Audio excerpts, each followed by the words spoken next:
अमित शाह के साथ साथ मोदी योगी आदित्यनाथ के इस्तीफे की मांग तेज हो गई है। जिस तरीके से अयोध्या में अमित शाह के साथ साथ मोदी योगी आदित्यनाथ के इस्तीफे की मांग तेज हो गई है। जी हां, आप सही सुन रहे हैं, अब बारी है योगी आदित्यनाथ के इस्तीफे की। जिस तरीके से अयोध्या में राम मंदिर में जिस तरीके से चंदा चोरी हुई, बड़े पैमाने पर राम मंदिर में घोटाला देखने को मिला, जिसके बाद से देश भर के साधु संत पुजारी नाराज चल रहे हैं और विरोध प्रदर्शन कर रहे हैं दिल्ली में योगी आदित्यनाथ के और मोदी के खिलाफ। अब तक आप लोग सुन रहे थे अमित शाह के इस्तीफे की बात, लेकिन अब योगी आदित्यनाथ और प्रधानमंत्री मोदी के इस्तीफे की मांग तेज हो गई है। लगातार सड़कों पर साधु संत समाज उतर आया है। पीएम आवास की तरफ कूच करने का ऐलान भी कर दिया गया है। जिस तरीके से साधु संत एक ही नारा लगा रहे हैं, चंदा चोर गद्दी छोड़। कौन है ये चंदा चोर? सीधे तौर पर योगी आदित्यनाथ की तरफ इशारा किया है साधु संतों ने। मांग करी है योगी आदित्यनाथ के इस्तीफे की। क्यों मांग हो रही है योगी आदित्यनाथ के इस्तीफे की? आप लोगों के मन में ये सवाल आ रहा होगा, क्यों योगी आदित्यनाथ को टारगेट किया जा रहा है और प्रधानमंत्री मोदी को भी। आप लोगों के मन में सवाल आ रहा होगा। दोस्तों, सरकार किसकी है उत्तर प्रदेश में? अभी भाजपा की सरकार है। योगी आदित्यनाथ मुख्यमंत्री हैं, प्रधानमंत्री मोदी केंद्र में प्रधानमंत्री मोदी प्रधानमंत्री हैं। प्रधानमंत्री मोदी केंद्र में है। तो मोदी योगी के राज में भारतीय जनता पार्टी के नेतृत्व में राम मंदिर में इतना बड़ा घोटाला हो जाता है, तो सीधे तौर पर कहीं ना कहीं दोषी योगी आदित्यनाथ और प्रधानमंत्री मोदी हुए। तो लगातार साधु संत पुजारी समाज मांग कर रहा है योगी आदित्यनाथ के इस्तीफे की। पीएम मोदी आवास की तरफ कूच करने का भी ऐलान कर दिया है। तो जिस तरीके से मैं आपको कुछ ट्वीट्स पढ़ के सुनाती हूँ कि क्या बवाल मचा हुआ है सड़कों पर, क्या मांग कर रहा है, ये आप वीडियो में देख सकते हैं। संतों ने किया पीएम आवास पर कूच का ऐलान। मंडी हाउस पर बड़ी तादाद में पहुंचे साधु संत।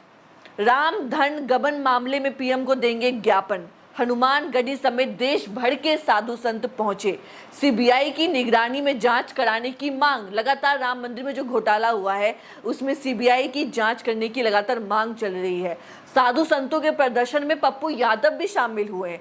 पुलिस ने रोका तो रोड पर लेट गए साधु संत। आप देख सकते हैं जिस तरीके से पुलिस इन्हें रोकने की कोशिश कर रही थी तो साधु संत समेत पप्पू यादव सड़कों पर ही लेट गए।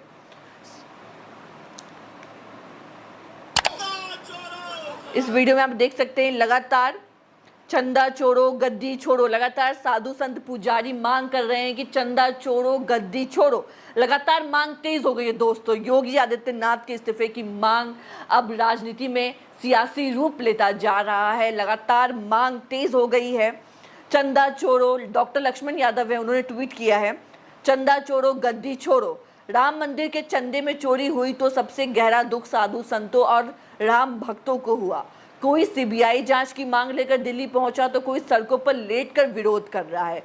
अब साधु संतों से लेकर आम जनता तक एक ही सवाल पूछ रही है, राम के नाम पर आया चंदा आखिर गया कहां और जवाब कौन देगा?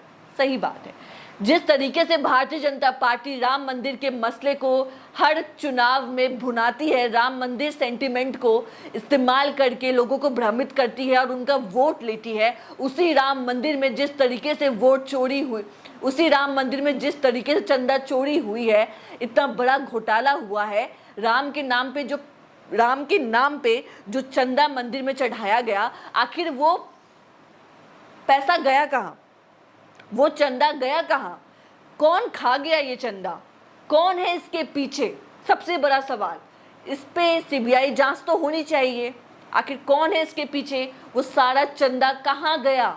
कौन खा गया ये चंदा? राम के नाम पे दिया गया एक एक चंदा, जो जनता ने जो दर्शन करने के लिए आते थे, अपनी भक्ति से उन्होंने जो चंदा मंदिर में चढ़ावा दिया, वो पैसा आखिर गया कहाँ? यही सवाल साधु संत समाज पूछ रहे हैं। आम जनता सवाल पूछ रही है कि कहाँ गया राम के नाम पे आया चंदा?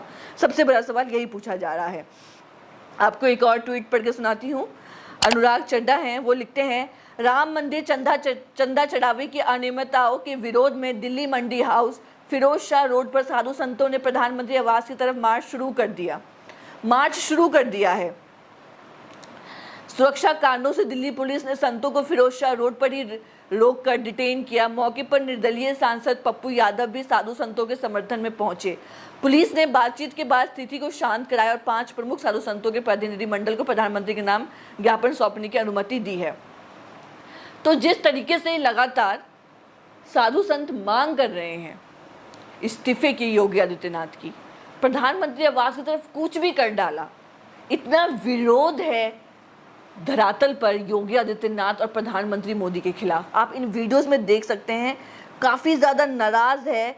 मंदिर चोरी पर सीबीआई की जांच कराओ, लगातार मांग चल रही है, लगातार विरोध प्रदर्शन चल रहा है। आप देख सकते हैं लगातार विरोध देखने को मिलता है। तो जिस तरीके से योगी आदित्यनाथ के खिलाफ विरोध प्रदर्शन बढ़ गया है, तो क्या लगता है आप लोगों को, जो राम मंदिर योगी आदित्यनाथ को जितवाता था, जिस राम मंदिर पे भारतीय जनता पार्टी के नेता चुनाव जीतते आ रहे हैं, राम मंदिर सेंटिमेंट का इस्तेमाल करके लोगों को भ्रमित करते हैं और उनका वोट लेते हैं, क्या यही राम मंदिर आने वाले 2027 में विधानसभा चुनाव उत्तर प्रदेश में हराने का काम करेगी? क्या इस बार राम मंदिर योगी आदित्यनाथ को हराएगी? सबसे बड़ा सवाल, क्योंकि राम मंदिर में इतना बड़ा घोटाला हो गया है और जनता काफी ज्यादा नाराज है योगी आदित्यनाथ से। तो क्या लगता है 2027 उत्तर प्रदेश चुनाव में राम मंदिर योगी आदित्यनाथ को हराने का काम करेगी? सबसे बड़ा सवाल क्या लगता है आप लोगों को? कमेंट सेक्शन में जरूर बताएं। धन्यवाद।